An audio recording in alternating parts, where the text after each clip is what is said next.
That patient didn't start last week with that problem. They started probably 10, 15, 20, or 30 years ago. And they forget that it was the time they flipped their pickup truck while they're in college that caused the problem, or when they were playing football, or when they fell out of a tree, or when they had a car accident. See, this is what causes these problems. And then what happens is people start to alter their posture to adapt to the pain. If somebody injures L5, the first thing they're going to do is shift their head forward. When they shift their head forward, now it takes pressure off the back, they have less pain. They conclude, oh, I must be fixed. But they're not. The problem is still there, degenerating, and they're altering their posture at the same time. If you come along as a chiropractor and you work on that adjustment to get that motion back, that's fantastic. But if you don't address the posture, it's going to come back. And that's what I noticed. It kept coming back until we started addressing the posture. The postural correction that we went with is upper cross, lower cross syndrome.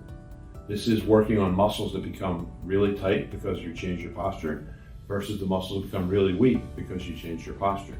And if you start to work on those muscles, doing things like trigger point injections or stretching with assistance in a rehab setting, and then strengthening the weak muscles, you can actually start to get a permanent correction, a more permanent correction than you could if you're just adjusting.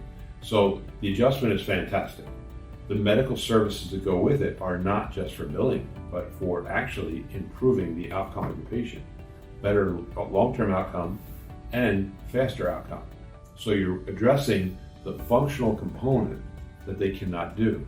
If their part of their body is not working and you address that functional component, you find out, well, when you have back pain, what is it that you can't actually do? Well, I can't ride in a car for more than 15 minutes. That's a functional deficit. So if you start to document that while you're doing the treatment, and as the patient starts to recover, you start to notice they can now ride a car for 20 minutes, 25 minutes, 30 minutes. You're proving that what you're doing is medically necessary to fix that patient. How do we treat pain in a way that corrects the problem that caused the pain? Most other offices out there do not address this.